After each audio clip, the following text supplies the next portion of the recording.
Mansion of the Dead, Lucas's Chronicle. Prologue. People always ask how it felt, being one of the kids who survived the outbreak that ended the world. The truth is, survival didn't feel special. It felt like guilt, like running on legs that shouldn't still be alive, like carrying the ghosts of everyone I loved inside me.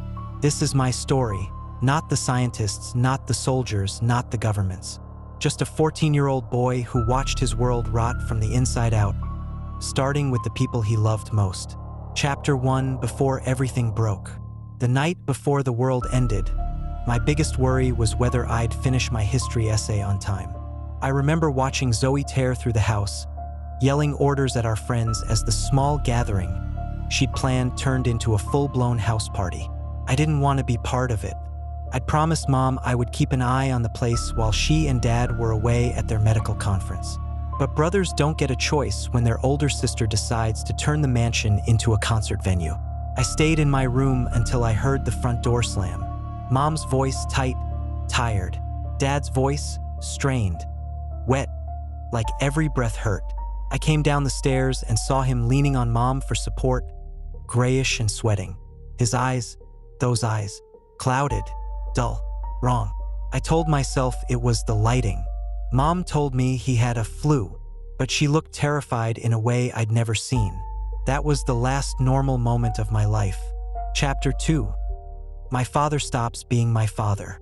Dad got worse so fast it didn't seem real. One minute he was shivering in bed, the next he was rambling nonsense, then growling like something was crawling out from inside him. Mom called her colleague, Dr. Sarah Mitchell, who rushed over with strange medical equipment. She tried to examine him upstairs while Zoe and I waited downstairs listening to thumps, groans, the crack of furniture breaking. Then the scream. Sarah came running down the stairs, pale and frantic. "He's not human anymore. Stay back." Time splits into pieces in my memory after that.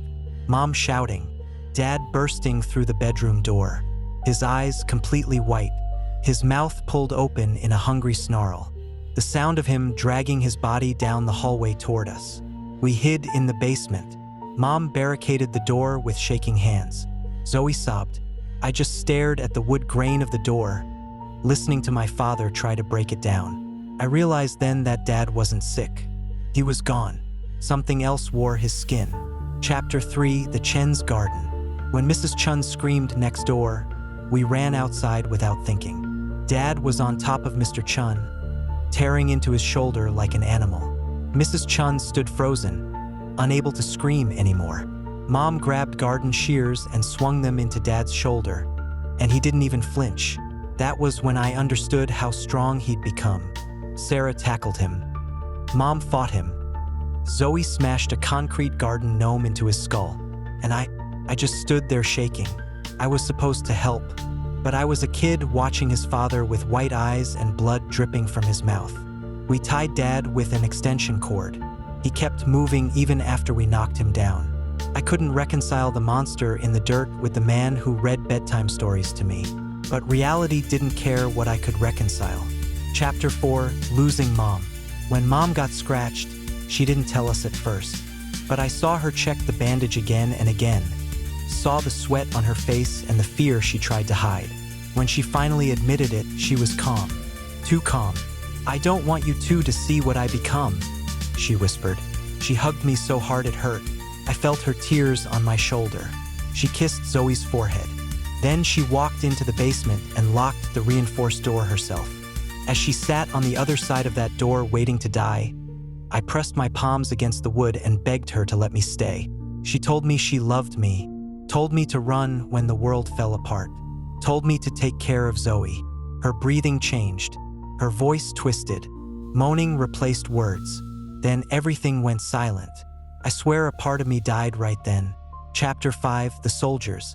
Soldiers finally arrived, too late. The outbreak had already spread beyond our cul-de-sac. They tranquilized Dad and Mr. Chun. They forced Zoe, Sarah, and me outside and dragged Mom's infected body away like she was a dangerous animal. When they tried to take us for quarantine, something inside me snapped. Maybe it was fear. Maybe it was rage. Maybe it was the knowledge that anyone taken by the government wasn't coming back. Zoe grabbed the car keys. "I'm driving," she said. "You're terrible at driving," I told her. "You're better." I took the wheel. Even though I only had a learner's permit, I drove straight through the garage door. Soldiers screamed behind us. Darts hit the car roof. I floored it anyway.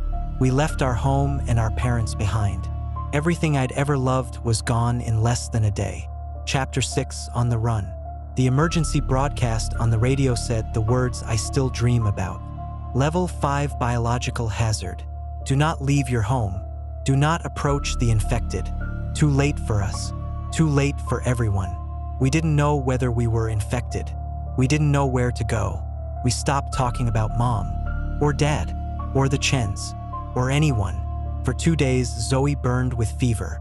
Every time she moaned or twitched in her sleep, I thought she was turning.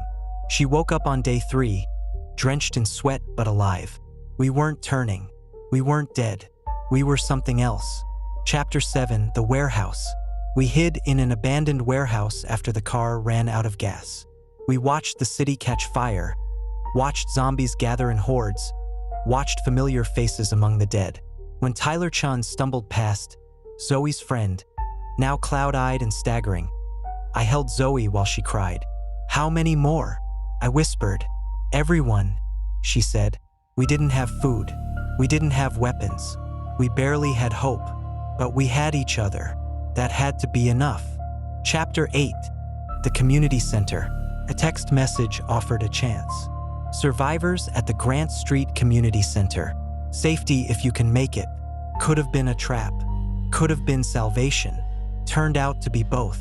We found 30 survivors, neighbors, classmates, strangers clinging to life. Maya ran to Zoe. Jake hugged us like he thought we were ghosts. For the first time since the outbreak began, I didn't feel alone.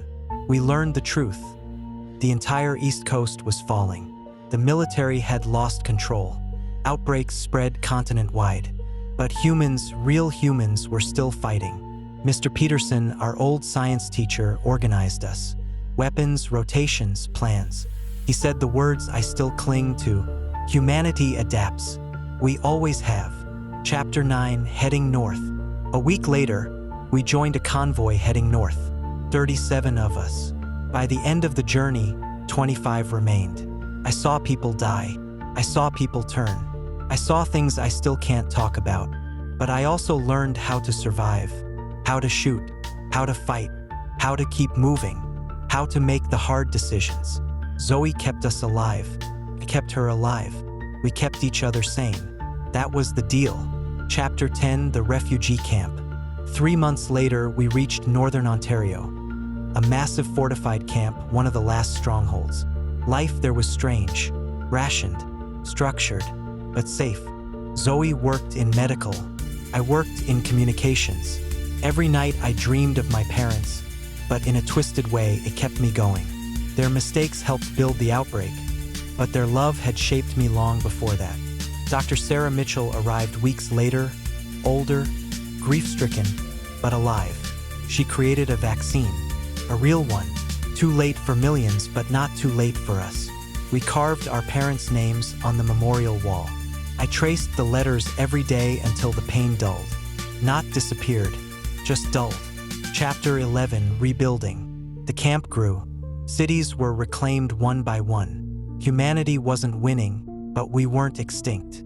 3 months after arriving, we had our first celebration. Music, laughter, food. For one night, the dead felt far away. I watched Zoe drink terrible beer with Jake on the rooftop, watched kids play cards, watched survivors dance. It didn't erase what happened, but it reminded me why survival mattered. Years passed. Safe zones expanded. The dead dwindled. New Haven, our new town, was built from the ashes. Zoe became a teacher. I became part of research and communications, helping prevent another outbreak. 5 years after the end, Sarah tested Zoe and me. We weren't just vaccinated. We were immune. Dad's infection didn't spread to us. Mom's scratch never touched us. For the first time, I allowed myself to feel luck instead of guilt. Chapter 12, The Mansion of the Dead. Sometimes I think about the mansion, the place where I grew up, where I hid from monsters, where I lost everything. probably still stands today, empty, silent, reclaimed by nature. A graveyard for a life that ended too soon. But I've learned something. The dead don't need a mansion. They live in memories, in mistakes, in what we choose to remember or forget. And the living, we build new homes, new families, new futures. We survive. We adapt. We rebuild. Humanity always does. Epilogue, Lucas Hartwell, age 19. I visit the memorial wall every week. I touch my parents' names. I tell them everything. How Zoe teaches the history of the outbreak. How Sarah perfected the immunity serum. How humanity is reclaiming the world piece by piece. How I'm still here, still trying, still living. And I whisper the same thing every time. I hope you're proud of us. Because Zoe and I, we survived the mansion of the dead. And we never gave up.